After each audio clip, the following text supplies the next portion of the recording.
Hi, this is Andy at Wallasey Boat Company. Today, behind me, we have a brand new 2025 JC NepToon 23 DSL, which stands for Dual Stern Lounger, TriToon.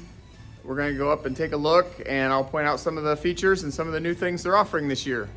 Let's go take a look.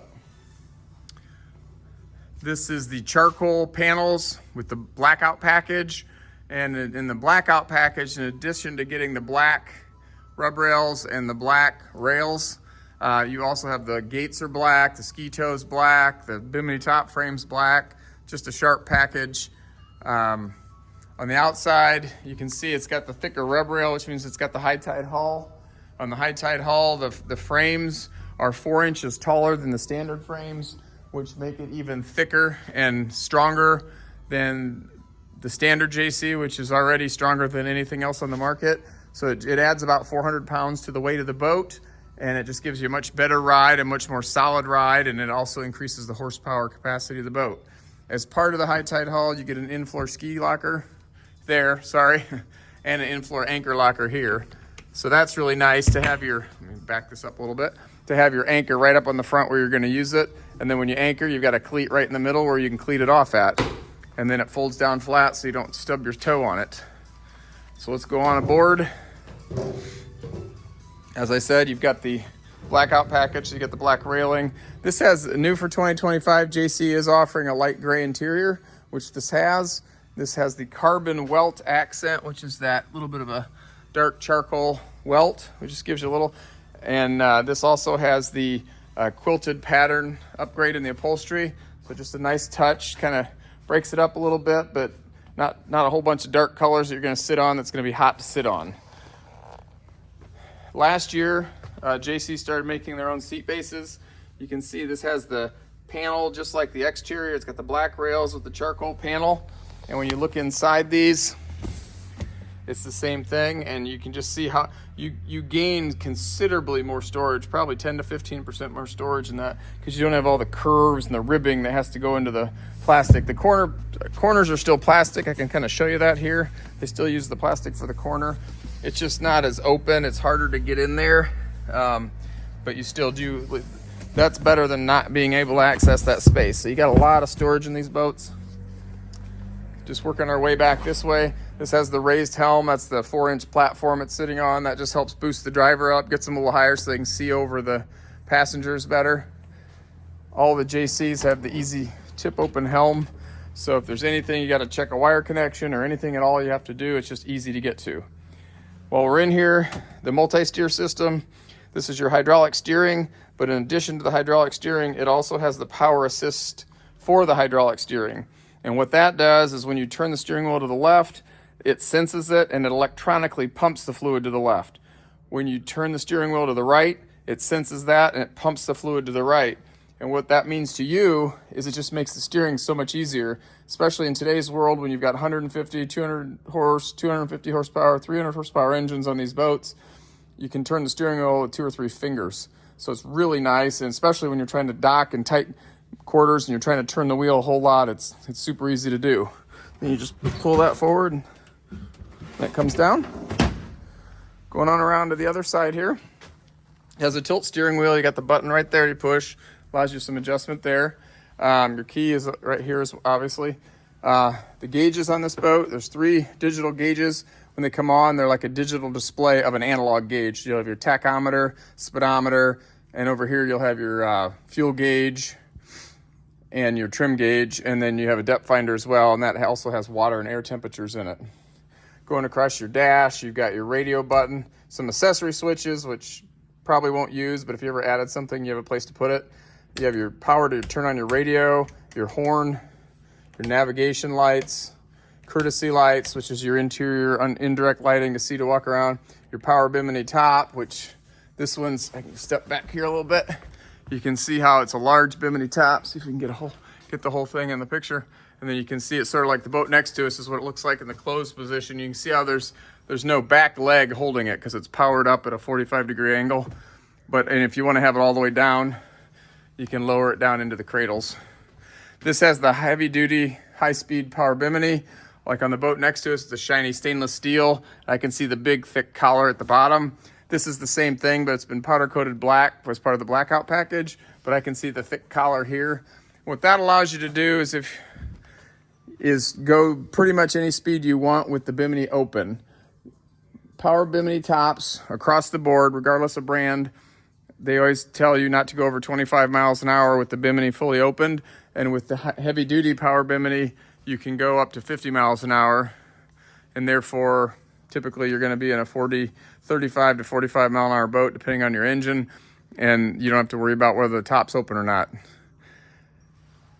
All right, so let's, on the driver's seat here, you've got the flip up bolster. This just lifts up like this. Push that back. And what that also does, opens up the seat so you have more room to stand. You can come in here. So, and when you sit down, you can just see better. You can see over the dash. You can see over if you have people sitting in front of you, but it just gives you a lot more room. There's a glove box down there on the floor. Got a wireless charging insert right there. Just above it, you've got a input for your stereo. With your stereo, the Fusion stereo, it's a Bluetooth stereo. It's right above. It's color. It's really nice. Works great. Next to that, this has the RGB under trim lighting package. If you've ever seen a pontoon out on the lake that just along the rub rail, it's got different colors. That's what this does. And there's a little light in the center of it. If I push this, that light would come on with the batteries hooked up. And whatever color it is the color. So like say it came on in blue. If you looked underneath your boat, you'd see blue along the water. And as you turn this knob, it changes the color. So it'd go to red, green, orange, yellow, whatever you want to have it be. So that's just a fun option to have, and people really seem to enjoy that.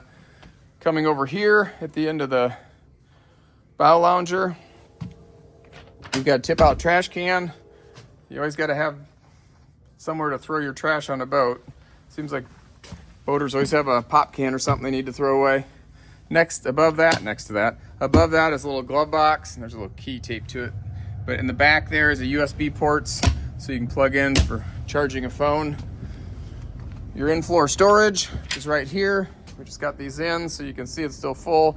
There's your cover, your big bumpers with the bumper holder, and then you've got a gray cover, which is a helm cover, and that covers the helm. So like if there's a night when you don't want to put the full cover on, you can at least cover your helm and cover your electronics overnight if you don't think it's going to rain. On the floor there is the glove box, which I think I just already covered. In the back is your dual stern lounges, hence the DSL. When you come back on this side, on the passenger side, this opens up. You can see where your batteries go. There's one battery in here, which we use to run the Power Bimini up. And then the other battery goes there. And then you have your battery control center. And that allows, it's just an on and off, and it regulates so both batteries get charged. It cuts out and saves reserve power in the event of you leaving something on and running the battery dead. And there's a key that you just put in. If you can see that, sorry, trying to get underneath there. And you just turn it, and that will allow you to access your reserve power. You've got storage on both sides in the back here. And same thing over here. Then you've got more storage under the seat here. There's the black, that's the boot, sort of like the blue boot that's on that. That's what goes on the Bimini when it's closed. Off the back, you got a really nice, it's a 4-step. I'm not gonna be able to fold it down with the wall right there. 4-step ladder. You can get a feel for how big that is when you fold that down. That sticks way down in the water, which is great. Obviously your motor would be mounted here. You've got little cup holders, drink holders on both sides of the engine. So if you're in the water at the sandbar, it gives you somewhere to set your beverage when you're walking around in the water. Your gas bill is right over here. Nice and easy. You can stand here whether you're at a gas pump refueling or if you carry your own gas. You got plenty of room to stand back here. Over on this side is the plug-in for your light pole. It's got a little cap that's underneath right now that goes on top when you're not using it. You've got the blackout package, back gate as well as the front gate. One nice thing, let me close these gates here. One nice thing I like about these, the way these gates are designed. The way these gates are designed, you can see through them. So when you're approaching your dock, you know, it's not like this. You can see, you can see through the slits and over the top and through them. So you can see your pier or anything that you're approaching.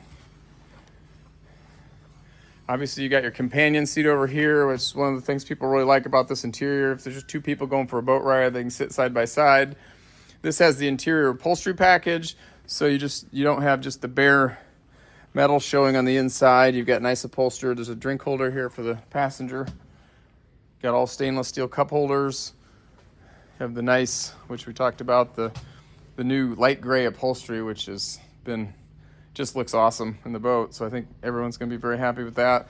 And along with the light gray, they did a light gray helm and light gray raised helm as well, so it matches the upholstery perfectly. So it's just an awesome boat, and we appreciate you viewing this video. If you have any other questions about the boat, or you'd like to stop in and see it, give us a call. We'd love to show it to you. I don't know if I mentioned earlier, but underneath this boat, it's a sport tune, so in addition to everything else, it has the performance lifting fins, which I think you can see on each side there. Those run down each side of the middle tube and on the inside of the outer tubes. Just a really nice, makes the boat get up on plane. Almost impossible to make it nosedive unless you're trying to. Really runs great, turns sharp, and one nice thing, the JC lifting fins are bigger than anyone else that I know of in the industry. And when you load it down with people, they have the least effect. Obviously, a boat's going to slow down when you load it with people, but the JC carries the load better than anybody, and it rides better than anybody. So it's just an awesome boat. So thanks again for viewing the video, and hopefully we'll hear from you soon.